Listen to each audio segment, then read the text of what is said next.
Hello everybody, so this is the part 2 of your granny square. This is your job standard basic one. It starts with the chain stitches and it is a little bit simpler than the magic ring, but you do end up with a hole in the middle of your square. So let's begin. So I'm using a 4mm needle and a double knit thread. If you look, that's the part 1 video with the magic ring, and I've left it out as a reference point for this one. So you're going to start off making your loop, which is around your fingers, and tuck it underneath to make a lovely hooper looper, as I call it, with a little tail on there. Insert your hook and do a chain like that, which we've got a video on before. So that's 2. You don't count the first one actually. So that's 1, 2, 3, 4, 5, 6. So that's a chain 6.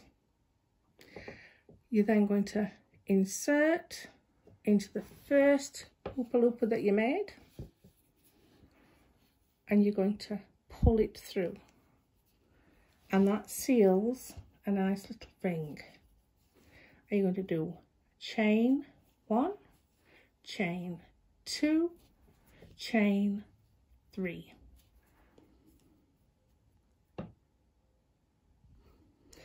Now you're going to go and do a treble. So that's around into the hole here that you've made, grab it. So you've got 1, 2, 3 loops on the hook, around, through 2, and that has made a second treble. So for this method, you're going to count, and you're going to have 12 trebles around your ring you've made. So we've made 2. We're going to make a 3rd. We're going to make a 4th. We're going to make a 5th. We're going to make a 6th. So you can see already this is slightly different from the part 1. I'm going to make a 7th.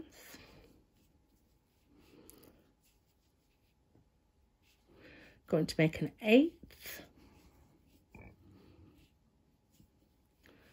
Going to make a 9th stitch.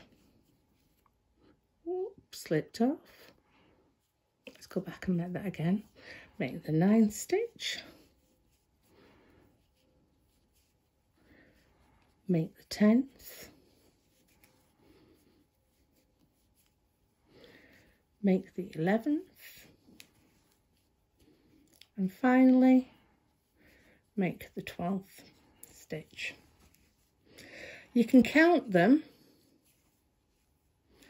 by looking at the top of the stitch. So that's this great pretender. So that's the 1, 2, 3, 4, 5, 6, 7, 8, 9, 10, 11, 12. So as you can see, you need to close it up now. And same as the previous granny square, you're counting the 1, 2, 3rd chain that you made. That's one of the reasons we do with a chain. And you're going to pass the 3rd chain that you made there through the last top of the stitch there. Give it a gentle tug, and there you've made what I call a beginner's ring. And it's got the hole in the middle. If you compare the two, that doesn't really have a hole in the middle, and that does. So, as we start every round, you go chain 1, chain 2, chain 3.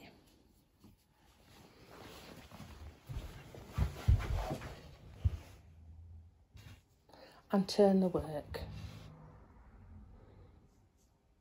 I have to come back round here.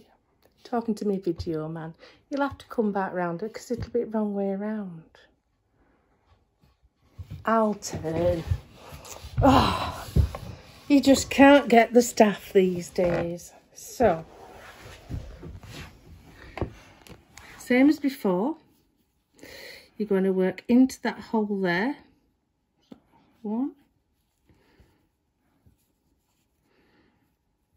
And you do a set of 3 because the first 3 chains start as the first one. And when you've done 3 trebles, you do a chain stitch. So can you see that? 3 trebles and a chain stitch. You're going to go back into that hole and do another set of 3. Sounding very familiar from part 1 now.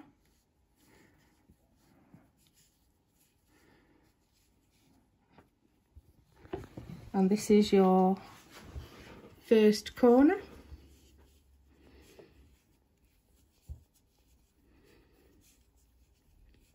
With a chain. So now you're going to count. You can see 1, 2, 3 stitches. So you're going to go in there, between there. You see? So round, in, through 2 like you would do a normal treble, and you're going to do another set of 3 trebles to build your corner.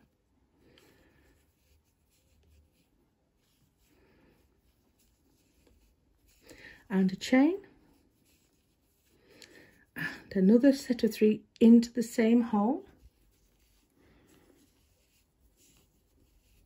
You can see that your corner is building up nicely now, as in part 1. So it's up to you for your preference. This is more of a beginner's one. The other one is more of a complete one because of the magic ring. So as you can see, we've done 2 of the corners now, and you've got to count your stitches again. 1, 2, 3, and then you've got to go in the next hole there. And do a treble as you've done before. 1, 2, 3, and a chain as always. And then in the same hole again, you've got to do another set of 3 to complete the 3rd corner.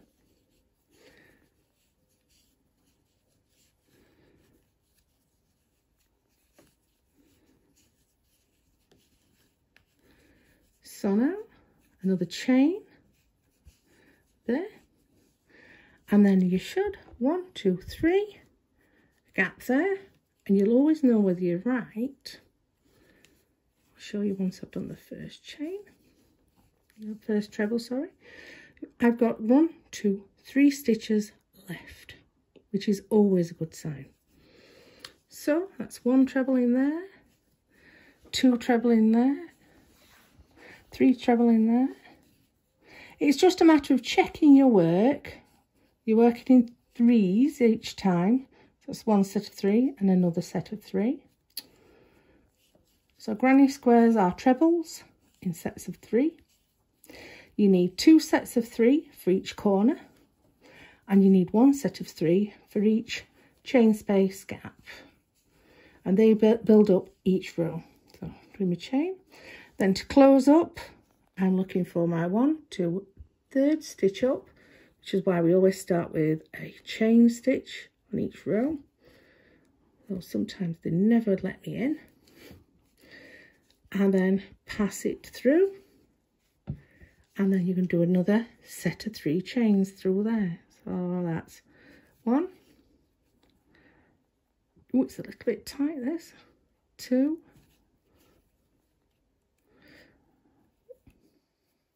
3. Whew, nearly didn't breathe then. And then turn. Remember what I've said before. If you're right-handed, the hole is always on the left. And if you're left-handed, it's always on the right. So we're going to do a set of another 2 in here to make a complete set of 3, because our 3 chains are always our great pretender on each row. So that's another 2 to go with it to make the set of 3 and a chain. Back into the corner where we're going to do 2 sets of the 3 trebles. So that's 1, 2, 3. And there is a tutorial just on the treble stitch. It's quite an old video that a previous student did record, and it is excellent, although my nails are broken in it. It must have been rather a bad day when I was growing them.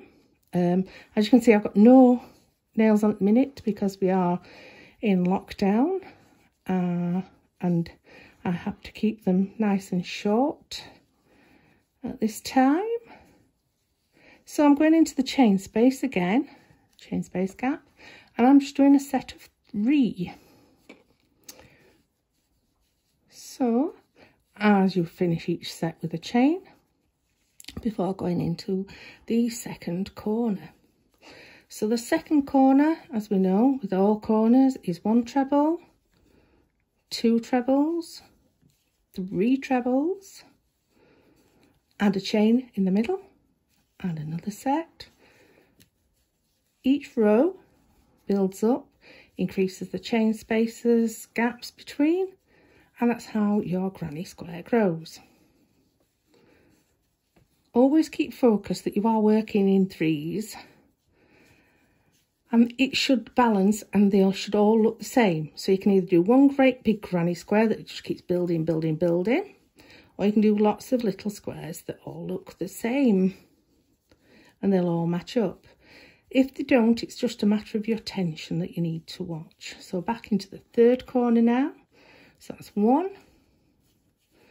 2, 3. Remember, with these videos you can pause, fast forward, rewind as many times as you like. Chain space there for the middle. Close this corner up with another 3. That's the 3rd corner done. And a chain space. And in this one we're going to do 3. 1, 2, 3. They are very therapeutic when you get into these. You can do them watching the telly or anything. Into the final corner with our 2 sets of 3 trebles. That's the 2nd. That's the 3rd. With a chain space. I know I'm doing this quite quickly, but you can slow me down. 2, 3, and a chain to finish that set. As with everything, we're looking for the 1, 2, 3, go at the top, that stitch. Don't do that, just take it through like that. It's a slip knot, and then you would do your 3 chains to come start the next row and turn. So if we look at these together, you can see that they're slightly different in the centres. That one's a closed centre and that's a whole centre. But if you look, they are both about the same size. So you can see that they're slightly different. That's got a closed centre, that's got a hole in the centre. They are roughly the same size, so you could use these to build up a blanket. Well, I hope these 2 emergency videos have been really helpful. And I've just one more thing to say to you. Happy hooking!